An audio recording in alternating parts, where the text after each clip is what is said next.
Everyone, मेरा नाम है आर्चा और आप सभी का स्वागत है the twin Bros YouTube channel में। आज के इस वीडियो में हम फंडामेंटल्स ऑफ ह्यूमन ज्योग्राफी के एक important chapter tertiary and quaternary activities के सबसे इम्पॉर्टेंट एमसीक्यूज को कवर करेंगे। तो बिना किसी देरी के चलिए शुरू करते हैं। पहला क्वेश्चन है, dash activities are related to service sector. Option A primary activities, option B secondary activities, option C tertiary activities, option D none of the above. So कौन सी एक्टिविटीज सर्विस सेक्टर से रिलेटेड है? तो इस question का सही answer है option C tertiary activities. So tertiary activities में दो इंपॉर्टेंट चीजें होती हैं, प्रोडक्शन ऑफ सर्विसेज, फिर उसके बाद एक्सचेंज। एक्सचेंज में आता है transport and communication, trade etcetera. So services जरूरी होते हैं टेरिशरी एक्टिविटीज में। नेक्स्ट क्वेश्चन एक assertion and reason based question है। तो यहाँ पे चार ऑप्शंस है हमारे पास। पहला ऑप्शन ये कहता है कि असर्शन और रीजन दोनों सही है और रीजन असर्शन का सही एक्सप्लेनेशन है। दूसरा ऑप्शन ये कहता है कि असर्शन और रीजन दोनों सही है लेकिन रीजन असर्शन का सही एक्सप्लेनेशन नहीं है। तीसरा ऑप्शन ये कहता है कि असर्शन सही है लेकिन रीजन गलत है। चौथा ऑप्शन ये कहता है कि असर्शन गलत है लेकिन रीजन सही है। तो असर्शन और रीजन देख लेते हैं। Assertion ये कहता है कि manpower is an important component of the service sector. Reason, most of the tertiary activities are performed by skilled labor, professionally trained experts and consultants. So assertion में ये कहा गया है कि सर्विस सेक्टर में या फिर tertiary activities में मैन पावर एक important component होता है। तो assertion सही है, सर्विस सेक्टर में मैन पावर एक इंपॉर्टेंट कंपोनेंट होता है। रीजन ये कहा गया है कि जो टेरिशरी एक्टिविटीज होते हैं उसमें स्किल्ड लेबर जरूरी होता है, प्रोफेशनली ट्रेन्ड एक्सपर्ट्स, कंसल्टेंट्स। तो रीजन भी सही है। अब रीजन असर्शन को सही तरह से एक्सप्लेन भी कर रहा है। सर्विस सेक्टर में मैन पावर क्यों सबसे ज्यादा जरूरी है? क्योंकि टेरिशरी एक्टिविटीज में अगर जो सर्विसेज कोई प्रोवाइड करेगा तो वो इंसान स्किल्ड लेबर होना चाहिए, प्रोफेशनली ट्रेन्ड एक्सपर्ट होगा, कंसल्टेंट होगा। जो सर्विसेज होते हैं वो पर्सनल प्रोफेशनल सर्विसेज दोनों होते हैं, लेकिन हम यहाँ पे skilled labour, skilled workforce, professionally trained experts की बात कर रहे हैं। इसलिए मैन पावर सर्विस सेक्टर में एक इंपॉर्टेंट कंपोनेंट होता है क्योंकि टेरिशरी एक्टिविटीज मोस्टली जो परफॉर्म करते हैं वो होते हैं skilled labours, professionally trained experts and consultants. लेकिन एक पॉइंट आपको और भी याद रखना है कि जो सर्विसेज होते हैं वो पर्सनल लेवल के सर्विसेज भी होते हैं, पर्सनल सर्विसेज होते हैं और प्रोफेशनल सर्विसेज भी होते हैं। और यहाँ पे हम मेनली प्रोफेशनल सर्विस की बात कर रहे हैं। तो सही आंसर है option A, both assertion and reason are true and reason is the correct explanation of assertion. Next question, consider the following statements. Statement 1, tertiary activities include both production and exchange. Statement 2, in a developed economy, the majority of workers are engaged in primary activity and a moderate proportion is employed in the secondary sector. Option A, statement 1 is true but statement 2 is false. Option D, statement 1 is false but statement 2 is true. Option C, both statements are correct. Option D, both statements are incorrect. अब statement 1 ये कह रहा है कि tertiary activities में production और exchange दोनों आते हैं। प्रोडक्शन से मतलब है प्रोडक्शन ऑफ सर्विसेज, एक्सचेंज से मतलब है ट्रेड, ट्रांसपोर्टेशन एंड कम्युनिकेशन। तो ये स्टेटमेंट सही है। दूसरा स्टेटमेंट ये कह रहा है कि डेवलप्ड इकोनॉमी में सबसे ज्यादा वर्कर्स प्राइमरी एक्टिविटी में होते हैं और उसके बाद जो बचे हुए हैं वर्कर्स वो सेकेंडरी एक्टिविटीज में होते हैं। ये स्टेटमेंट गलत है क्योंकि जो डेवलप्ड इकोनॉमी होती है वहां पे majority of workers tertiary activity या फिर सर्विस सेक्टर में होते हैं और मॉडरेट प्रोपोर्शन सेकेंडरी सेक्टर में होता है और सबसे कम प्राइमरी सेक्टर में। इसका मतलब इस क्वेश्चन का सही आंसर है option A, statement 1 is true but 2 is false. Next question, which of the following is a tertiary activity. तो इनमें से कौन सा एक टेरिशरी एक्टिविटी है? Option A, trade and commerce, option B, transport, option C, communication, option D, all of the above. सही answer है option D, all of the above. So trade, transport and communication ये तीनों tertiary activity का part है। Next question, consider the following. तो यहाँ पे हमारे पास दो फीचर्स हैं और हमें आइडेंटिफाई करना है ये किस चीज के फीचर्स हैं। ऑप्शन है कि rural marketing centre, urban marketing centre, periodic market, wholesale trading centre. अब यहाँ पे दो फीचर्स दिए हैं। Feature 1, these are quasi-urban centers. Feature 2, these trading centers are of the most rudimentary type. अब हमें ढूंढना है ये किस चीज के फीचर्स हैं। सो ऑप्शंस मैंने पढ़ लिए थे, rural marketing centre, urban marketing centre, periodic markets, wholesale trading centre. तो सही आंसर है option A, rural marketing centre. So जो रूरल मार्केटिंग सेंटर है वो क्वासी अर्बन सेंटर है, यानी कि सेमी अर्बन सेंटर है। रूरल सेंटर के फीचर्स ज्यादा होते हैं और एक दो फीचर्स या थोड़े फीचर्स अर्बन सेंटर के भी होंगे, लेकिन ज्यादा फीचर्स रूरल मार्केटिंग सेंटर के। सो जो रूरल मार्केटिंग सेंटर होते हैं वो क्वासी अर्बन सेंटर्स हैं। अब ये जो ट्रेडिंग सेंटर्स होते हैं ये रूडिमेंटरी टाइप के हैं, इतने डेवलप नहीं है। सो स्पेशलाइज या फिर प्रोफेशनल सर्विसेज यहाँ पे प्रोवाइड नहीं किए जाते, तो इतने डेवलप मार्केट्स नहीं है। तो ये फीचर्स है रूरल मार्केटिंग सेंटर के, quasi urban, and these centres are of the most rudimentary type. Next question, which kind of markets are found in areas where there are no regular markets and these markets are organized at different temporal intervals? Option A, rural marketing center. Option B, urban marketing center.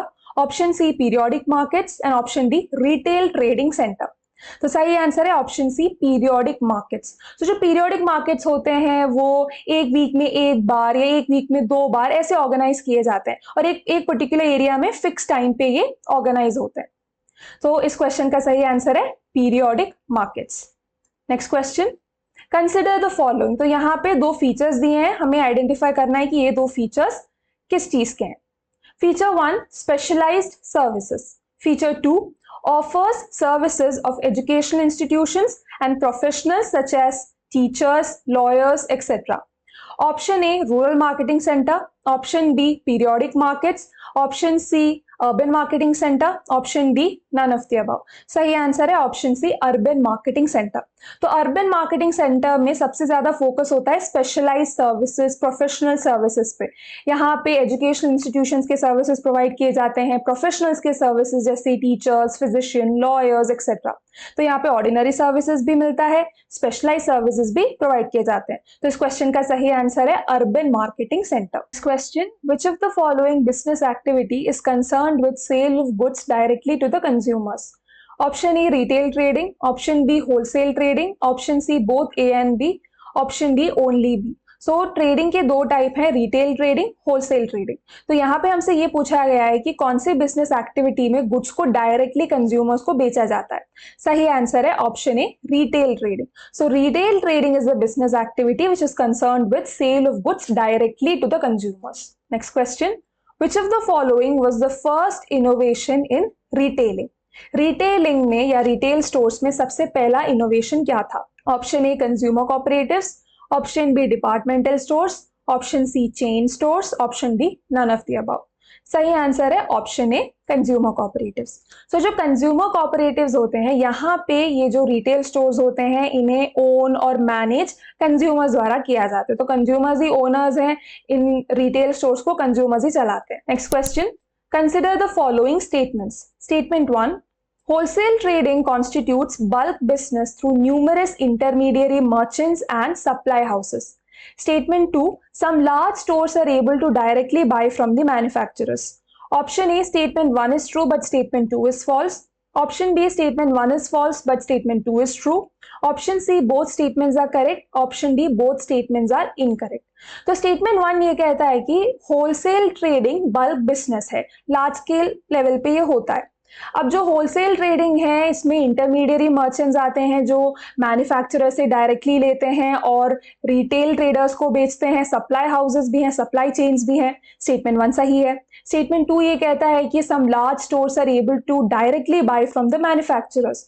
सो कुछ wholesale trading stores होते हैं जो directly manufacturer से goods खरीदते हैं, ये statement भी सही है। तो इस क्वेश्चन का सही आंसर है option C, both statements are correct. Next question, which of the following statement is true? Option A, as transport system develop, different places are linked together to form a network. Option B, a node is the meeting point of two or more routes. Option C, every road that joins two nodes is called a link. Option D, all of the above. तो सही answer है option D, all of the above. ये जो तीनों options हैं ये सही है। तो यहाँ पे तीन डेफिनेशंस है, एक नेटवर्क का डेफिनेशन, फिर लिंक का डेफिनेशन और नोड का डेफिनेशन। तो नेटवर्क क्या होता है?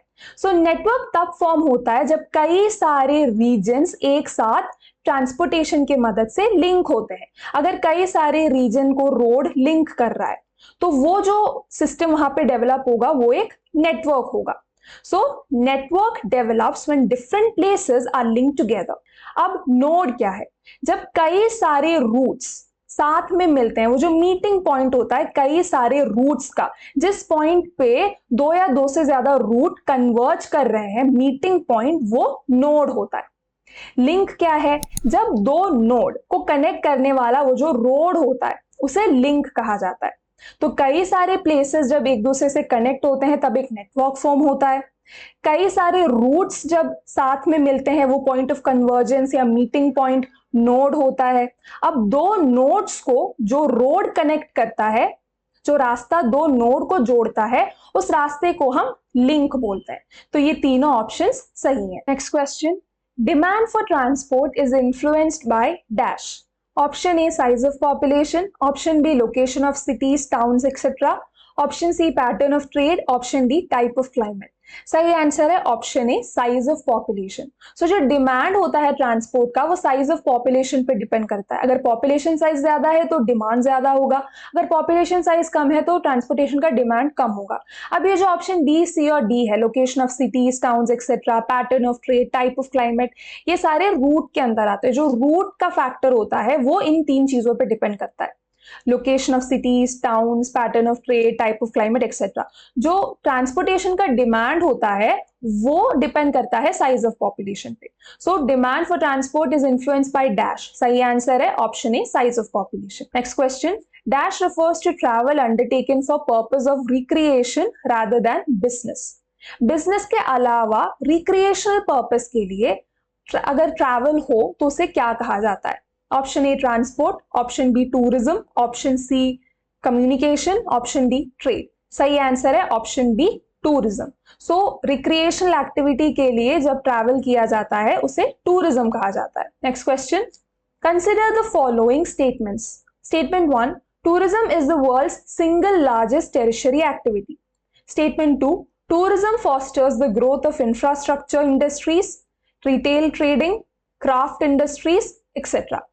Option A, statement 1 is true but statement 2 is false. Option B, statement 1 is false but statement 2 is true.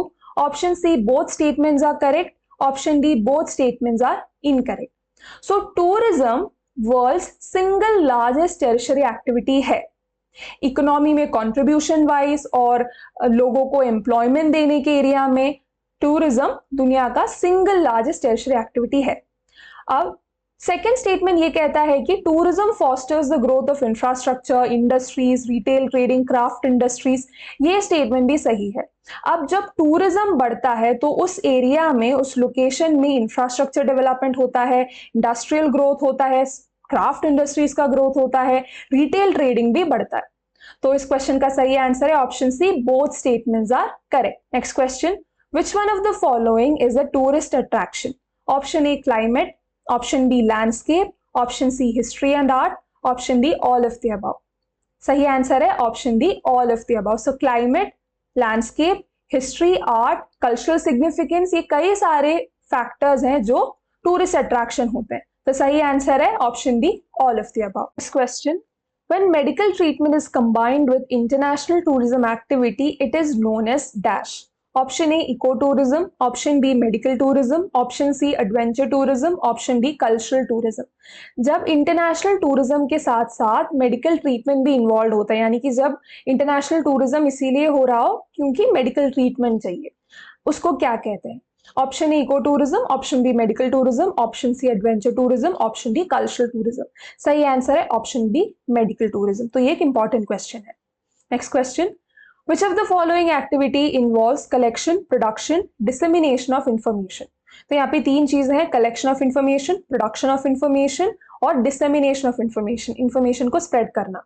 Options है, option A, tertiary activities. Option B, quaternary activities. Option C, secondary activities. Option D, none of the above. सही answer है option B, quaternary activities. तो यहाँ पे research and development का भी बहुत important role है और यहाँ पे मेन फोकस होता है प्रोडक्शन ऑफ इंफॉर्मेशन पे। Next question, which of the following activity involves highest level of decision making और policy making? Option A, tertiary activities. Option B quaternary activities, option C quinary activities, option D none of the above. सही answer है option C quinary activities. So quinary activities में highest level of decision making या फिर policy making का बहुत ही important role होता है, और ये जो प्रोफेशनल्स होते हैं इन्हें गोल्ड कॉलर वर्कर्स या गोल्ड कॉलर प्रोफेशनल्स कहा जाता है। Next question, which of the following is true? तो हमें सही स्टेटमेंट को ढूंढना है। Option A, outsourcing is giving work to an outside agency to improve efficiency and to reduce costs. Option B, when work is outsourced to overseas locations, it is described by the term offshoring. Option C, outsourcing is coming to those countries where cheap and skilled workers are available. Option D, all of the above. तो इस question का सही answer है option D, all of the above. ये तीनों options सही हैं। Outsourcing क्या है? आउटसोर्सिंग एक ऐसी एक्टिविटी है जहां पे कोई कंपनी अपने कंपनी का कोई एक सेक्शन या कोई काम किसी दूसरी कंपनी को ट्रांसफर कर देगी, तो उस कंपनी के लिए कोई और कंपनी किसी और लोकेशन में वो काम पूरा करेगी। ये कोई कंपनी क्यों करेगी? इसका मेन रीजन होता है कॉस्ट कम करने के लिए और ज्यादा एफिशिएंसी बढ़ाने के लिए। अब जब भी ये काम किसी फॉरेन लोकेशन में या फिर ओवरसीज लोकेशन में दिया जाता है तो उस प्रोसेस को ऑफ शोरिंग भी कहा जाता है। तो ऑप्शन ए भी सही है, ऑप्शन डी भी सही है। ऑप्शन सी ये कह रहा है कि आउटसोर्सिंग के लिए सबसे अट्रैक्टिव डेस्टिनेशन वो है जहां पे चीप और स्किल्ड वर्कर्स अवेलेबल है, तो इसीलिए ये तीनों ऑप्शन सही है। तो सही आंसर है option D, all of the above. Next question, which of the following is a part of knowledge process outsourcing, KPO? Option A, research and development, option B, e-learning, option C, business research, option D, all of the above. तो सही answer है option D, all of the above. So e-learning, business research, research and development, ये सारे knowledge process outsourcing का part है और ये advance level होता है आउटसोर्सिंग का। So that's all from my side. ये था tertiary and quaternary activities chapter का सबसे इंपॉर्टेंट एमसीक्यू का एक वीडियो। अगर कोई भी डाउट है तो आप कमेंट सेक्शन में पूछ सकते हो। अगर वीडियो पसंद आए तो जरूर लाइक करना, चैनल को जरूर सब्सक्राइब करना और अपने दोस्तों के साथ भी जरूर शेयर करना। जल्दी ही मिलते हैं नेक्स्ट चैप्टर के सबसे इंपॉर्टेंट एमसीक्यूज के साथ। Thank you.